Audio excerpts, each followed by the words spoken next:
So what's up guys for today's video?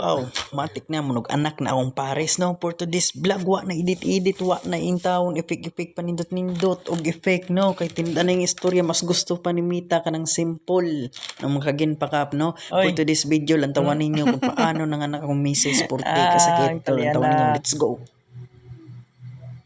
Oh. Nahimo nagbibi ako ang pares tungod sa kasakit sa iyang gibati no kay magawas na gid kuno iyang bibi for today's vlog. Lantawaran ninyo, let's go.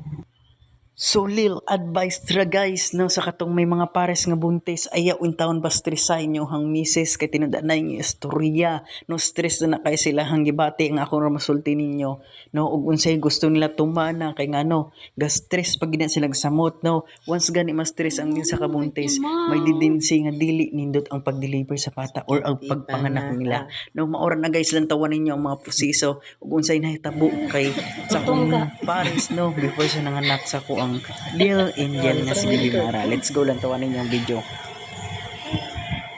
Video.